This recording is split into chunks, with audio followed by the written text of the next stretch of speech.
Good morning student.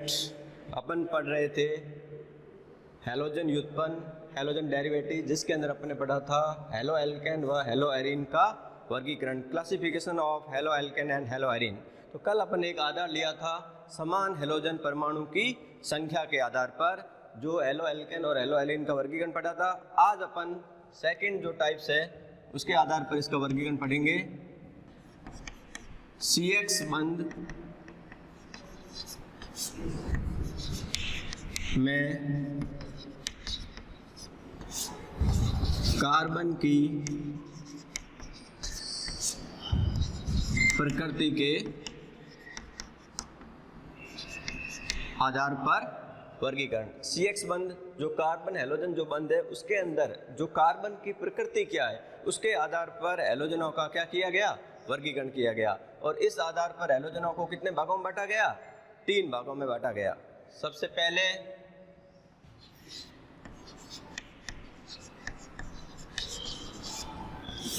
प्राथमिक hello alkene, second द्वितीयक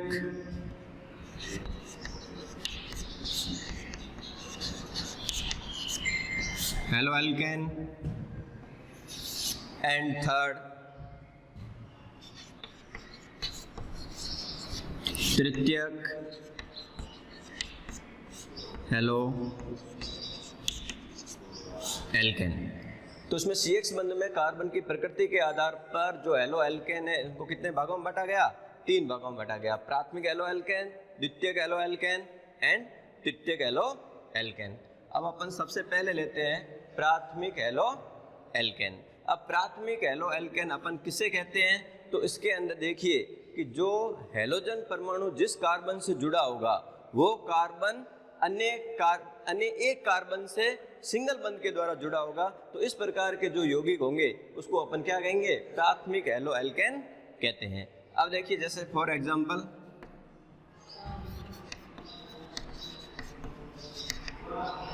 यहाँ पर ये X है, ये हैलोजन जिस कार्बन से जुड़ा हुआ है, ये कार्बन अन्य कितने कार्बन से जुड़ा हुआ है, एक कार्बन से जुड़ा हुआ सिंगल बंध के द्वारा। तो इस प्रकार के जो हैलो यौगिक होंगे उसको अपन क्या कहेंगे, प्राथमिक हैलो एल्केन कहते हैं। कहने का मतलब ये है कि जो हैलोजन परमाणु है वो कितने डिग्री कार्बन से जुड़ा हुआ है, 1 डिग्री कार्बन से जुड़ा हुआ है। ये कार्बन कितने डिग्री होगा, 1 डिग्री होगा। तो 1 डिग्री कार्बन से जुड़ा हुआ है, तो इसका मतलब ये हैलाइड कैसे होंगे, प्राथमिक एल्किल हैलाइड या प्राथमिक हैलो एल्केन कहते हैं। अब यहाँ पर अपन X की जगह यदि कोई हैलोजन लेंगे, मान लो Cl लिया, तो इसका नाम क्या हो जाएगा, एथिल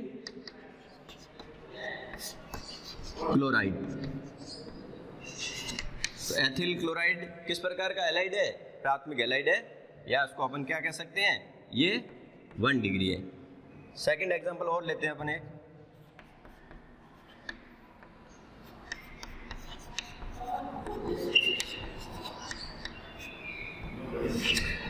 जैसे ये।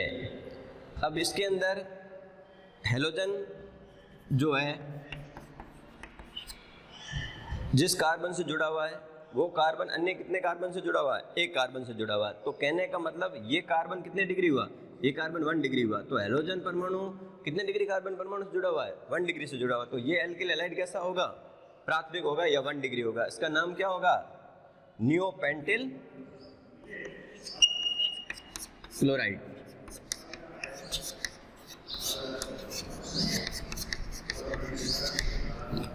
तो इस प्रकार अपन कह सकते हैं कि हैलोजन परमाणु यदि 1 डिग्री कार्बन से जुड़ा हुआ है तो वो जो हैलो एल्केन होगा वो क्या कहलाएगा, प्राथमिक हैलो एल्केन कहलाता है।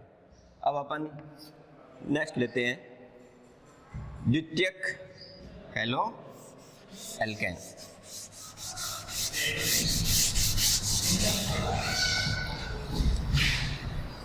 द्वितीयक हैलो एल्केन या अपन कह सकते हैं 2 डिग्री एल्किल हैलाइड।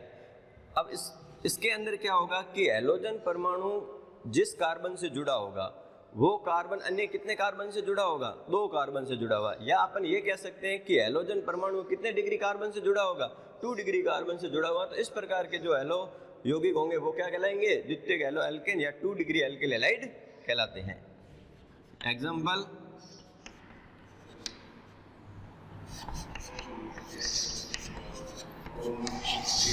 जैसे ये एक यौगिक है, इसके अंदर जो ये Br हैलोजन परमाणु है, ये इस कार्बन से जुड़ा हुआ है, ये कार्बन अन्य कितने कार्बन से जुड़ा हुआ है? 2 कार्बन से। कहने का मतलब ये कार्बन कितने डिग्री है? ये कार्बन 2 डिग्री है। तो हैलोजन परमाणु कितने डिग्री कार्बन से जुड़ा हुआ है? 2 डिग्री से जुड़ा हुआ है। इसका मतलब ये एल्किल हैलाइड कैसा होगा? द्वितीयक एल्किल हैलाइड होगा या 2 डिग्री एल्किल हैलाइड होगा। अब इसका सामान्य नाम तो हो जाएगा आइसो प्रोपिल ब्रोमाइड, और IUPAC में अपने इसको कह सकते हैं, ये हो जाएगा 1 2 3, तो 2 ब्रोमो प्रोपेन। तो ये भी एल्किल हैलाइड कितने डिग्री हो गया? 2 डिग्री हो गया। एक और एग्जांपल लेते हैं अपन,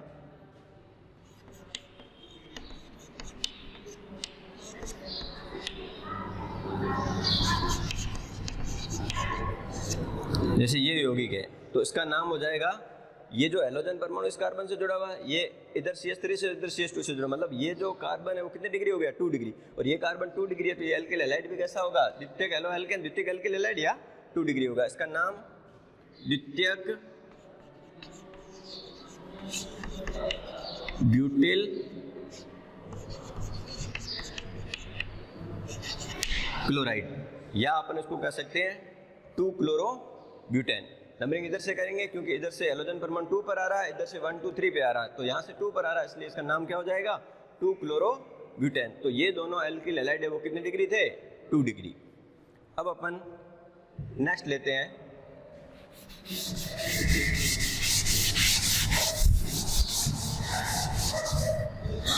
तृतीयक हैलो एल्केन या तृतीयक एल्किल हैलाइड। इसके अंदर तृतीयक एल्किल हैलाइड अपन किसे कहेंगे? तो अपन कहेंगे कि यदि हैलोजन परमाणु जो है वो जिस कार्बन से जुड़ा होगा, वो कार्बन अन्य कितने कार्बन से जुड़ा हुआ है? 3 कार्बन से जुड़ा हुआ है, तो उसको अपन क्या कहेंगे? तृतीयक हैलो एल्केन या तृतीयक एल्किल हैलाइड कहते हैं। या अपन ये कह सकते हैं कि हैलोजन परमाणु है वो कितने डिग्री कार्बन से जुड़ा होगा? 3 डिग्री कार्बन से जुड़ा होगा, तो उसको अपन क्या कहेंगे? 3 डिग्री हैलो एल्केन या तृतीयक एल्किल हैलाइड कहते हैं। एग्जाम्पल,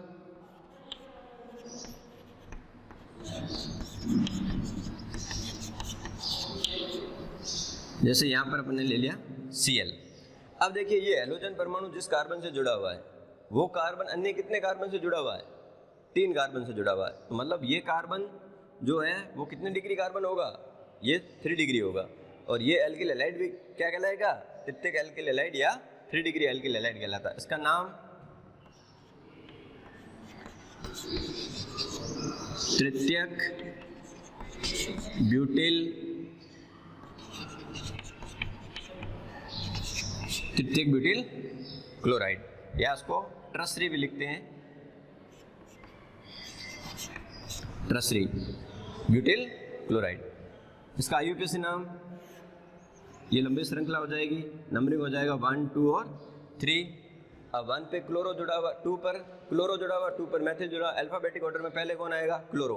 तो उसको अपन बोलेंगे 2 क्लोरो 2 मैथिल प्रोपेन। तो ये भी एल्किल हैलाइड है, जो वो कितने डिग्री हो गया? 3 डिग्री हो जाएगा। और अपन एग्जांपल ले सकते हैं इसका,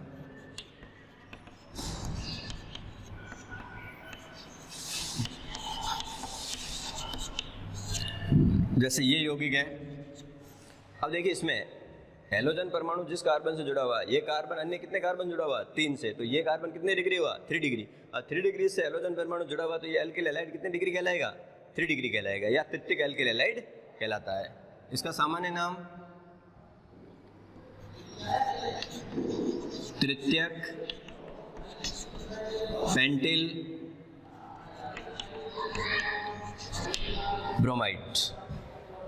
और इसका IUPAC नामकरण, आगे अपन IUPAC नॉमेनक्लेचर पढ़ेंगे।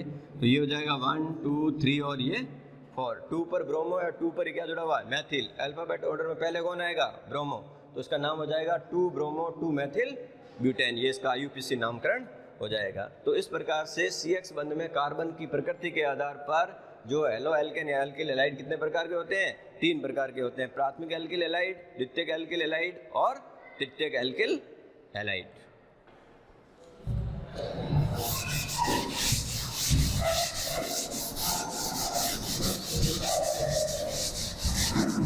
अब देखिए इसके अंदर अपन यहाँ एक नोट डाल के लिख सकते हैं। अपन कह सकते हैं कि जो 4 डिग्री कार्बन पॉसिबल है, कार्बन की संयोजकता 4 होती है क्योंकि 4 डिग्री कार्बन पॉसिबल, लेकिन 4 डिग्री एल्किल हैलाइड पॉसिबल नहीं है। 1 डिग्री एल्किल हैलाइड होता है, 2 डिग्री होता है, 3 डिग्री होता है, लेकिन 4 डिग्री एल्किल हैलाइड पॉसिबल नहीं है।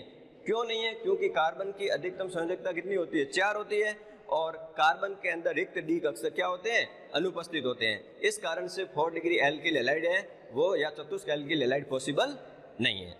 तो ये था CH संबंध में कार्बन की प्रकृति के आधार पर वर्गीकरण।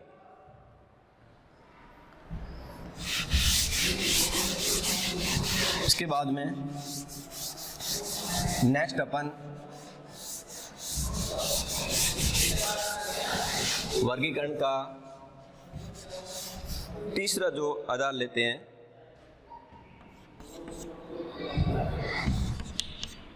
CH संबंध में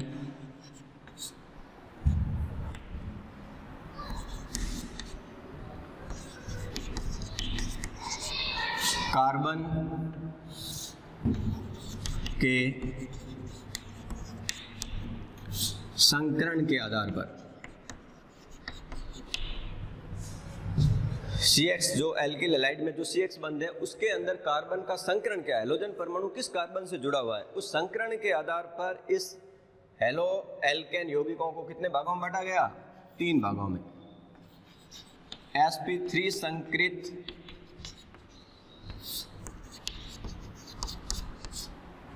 हेलो यौगिक या हेलो एल्केन,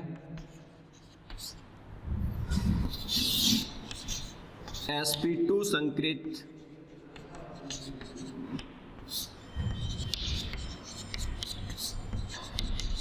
हेलो यौगिक या halo alkane, and third sp संकृत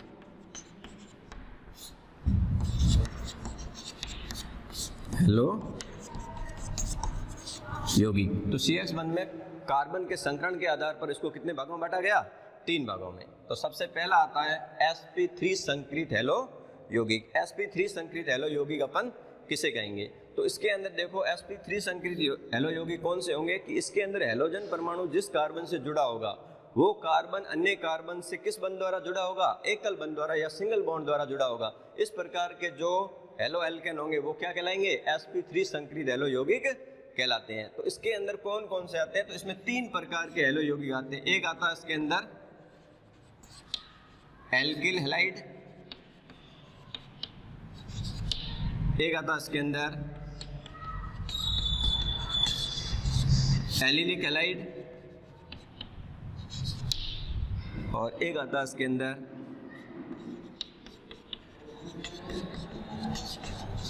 benzylic halide.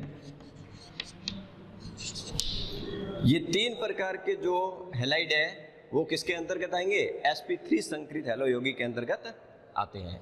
अब अपन इसका एग्जांपल लेते हैं। पहले एल्किल हैलाइड के अंदर, एल्किल हैलाइड में अपन जैसे CH3 CH2Cl लिया, एथिल क्लोराइड। अब एथिल क्लोराइड में अपन हेलोजन परमाणु इस कार्बन से जुड़ा हुआ है और ये अन्य कार्बन एकल कार्बन से किस बंध द्वारा जुड़ा हुआ है? सिंगल बॉन्ड के द्वारा जुड़ा हुआ है। तो एक बंध इसमें देखो ये हो गया, एक बंध ये हो गया, सिग्मा बंध 2 ये हो गए, 2 हाइड्रोजन जुड़े हुए, तो कुल सिग्मा बंध कितने हो गए इसमें? 4। और सिग्मा बंध 4 है तो इसका इस कार्बन का यहाँ पर जो संकरण होगा वो क्या होगा? sp3 होगा। तो ये एल्किल हैलाइड था एथिल क्लोराइड, तो एथिल क्लोराइड का संकरण क्या हो जाएगा? sp3 हो जाएगा। इसी टाइप से अपन दूसरा एग्जांपल लें, CH3 ये हो गया CH3, ये CH2Cl, नियोपेंटिल क्लोराइड। अब नियोपेंटिल क्लोराइड के अंदर जो इस कार्बन का अपन संकरण देखेंगे तो हेलोजन परमाणु इससे जुड़ा हुआ है कार्बन से, ये कार्बन अन्य कार्बन से एकल बंध द्वारा जुड़ा हुआ है। तो एक बंध ये हो गया सिग्मा, एक ये हो गया, 2 सिग्मा और 2 ये हाइड्रोजन, तो कुल सिग्मा कितने हो गए? 4। और सिग्मा 4 है तो इसका भी संकरण क्या होगा? इस कार्बन का हेलोजन परमाणु जिससे जुड़ा हुआ है तो इस कार्बन का संकरण sp3 होगा। तो ये था पहला, एल्किल हैलाइड जो भी होंगे उनका संकरण क्या होगा? sp3 होगा। नेक्स्ट अपन लेते हैं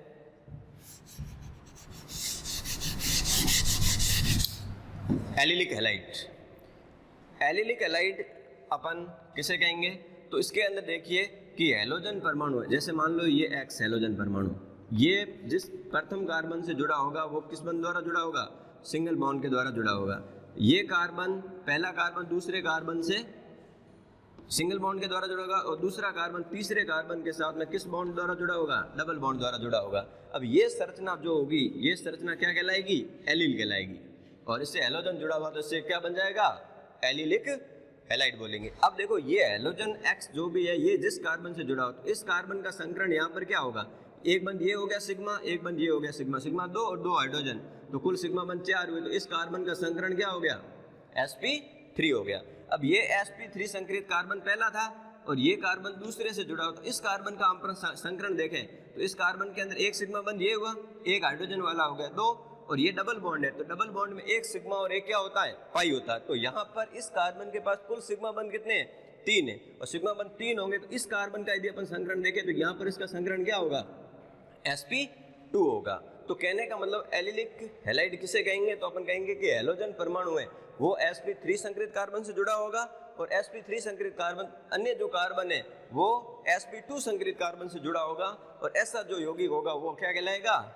एलिल कहलाएगा, और उसको अपन क्या कहते हैं? एलिलिक हैलाइड कहते हैं। अब अपन x के स्थान पर यदि अपन कोई भी हैलोजन परमाणु रखेंगे तो इसका नामकरण कर सकते हैं। तो जैसे ये संरचना है, यहाँ पर मैं एग्जाम्पल के रूप में यहाँ पर हैलोजन Br लेके लिखता हूँ, तो ये हो जाएगा Br, ये हो गया CH2, ये CH डबल बॉन्ड CH2। तो ये जो यौगिक है वो क्या कहलाएगा? ये एलिलिक हैलाइड है और इसका नाम क्या हो जाएगा? Allyl bromide. इसको अपन बोलेंगे एलिल ब्रोमाइड। अब इसका यदि अपन IUPAC नामकरण करना चाहे कि एलिल ब्रोमाइड का IUPAC नामकरण, IUPAC आगे अपन पढ़ेंगे, तो ये हो जाएगा डबल बॉन्ड और हैलोजन आ रहा है तो वरीयता अपन किसको देंगे? डबल बॉन्ड को देंगे। तो ये 1, ये 2 और ये 3 हो गया। तो हैलोजन परमाणु कहाँ जुड़ा हुआ है? 3 पर, तो अपन कहेंगे इसको 3 ब्रोमो प्रोप 1 इन, या 3 ब्रोमो प्रोपिन भी बोल सकते हैं, या उसको 3 ब्रोमो प्रोप 1 इन बोलेंगे। तो ये था अपना एलिलिक हैलाइड। एलिलिक हैलाइड के अंदर दूसरा अपन एग्जांपल ये भी लिख सकते हैं, जैसे ये वलय और यहाँ पर X मतलब Cl जुड़ा हुआ है, तो ये यौगिक भी किसके अंतर्गत आएगा? एलिलिक के अंतर्गत आएगा। अब इसका यदि अपन नामकरण देखें तो ये हो जाएगा 1, 2, 3, 4, 5 और ये 6। तो क्लोरीन कहाँ जुड़ा हुआ है? 3 पर, तो 3 क्लोरोसाइक्लोहेक्सिन, 3 क्लोरोसाइक्लोहेक्सिन। तो ये भी कैसा हैलाइड होगा? एलिलिक हैलाइड होगा। अब अपन नेक्स्ट लेते हैं बेंजीलिक हैलाइड। अब देखो बेंजीलिक हैलाइड अपन किसे कहेंगे? तो इसके अंदर जो जैसे बेंजिल समूह होता है C6H5CH2, ये पूरा समूह क्या कहलाता है? बेंजिल। और बेंजिल के साथ में क्या जुड़ा हुआ है? X हैलोजन परमाणु जुड़ा है। तो इस प्रकार के एल्किल हैलाइड को अपन क्या कहेंगे? बेंजिलिक हैलाइड कहते हैं। और इसको अपन या इस प्रकार से भी लिख सकते हैं, ये बेंजीन की रिंग हो जाएगी, यहाँ पर हो जाएगा CH2 और यहाँ पर X हो जाएगा, और X के स्थान पर कोई भी अपन हैलोजन परमाणु लेकर इसका नामकरण कर सकते हैं। तो अब इसके अंदर भी अपन संकरण देखेंगे, तो देखो ये हैलोजन परमाणु जुड़ा, एक सिग्मा बंध ये हुआ, एक सिग्मा बंध ये हुआ, 2 सिग्मा बंध ये हो गए और 2 ये हाइड्रोजन हो गए। तो सिग्मा बंध इसमें भी कितने आ रहे हैं? मतलब 4 आ रहे हैं। सिग्मा बंध 4 आ रहे हैं, तो इसका भी संकरण क्या होगा? sp, इस कार्बन का भी संकरण क्या होगा? sp3 होगा। और यहाँ पर X की जगह यदि अपन मान लो Cl ले लिया तो इसका नाम क्या हो जाएगा? बेंजिलिक क्लोराइड या बेंजिल क्लोराइड या बेंजिलिक क्लोराइड अपन बोल सकते हैं। तो इसका भी संकरण क्या होगा? sp3 होगा। तो अपन ने बात की कि इसके sp3 संकरित हैलो यौगिक के अंदर 3 पड़े, एक था एल्किल हैलाइड, एक था एलिलिक हैलाइड और एक था बेंजिलिक हैलाइड। इन तीनों का जो संकरण था वो क्या था? sp3 संकरण था, और ये sp3 संकरित हैलो यौगिक कहलाते हैं। अब इसके बाद में नेक्स्ट अपना जो दूसरा टाइप रहेगा वो होगा sp2 संकरित हैलो यौगिक, जो अपन नेक्स्ट क्लास में पढ़ेंगे। थैंक्स।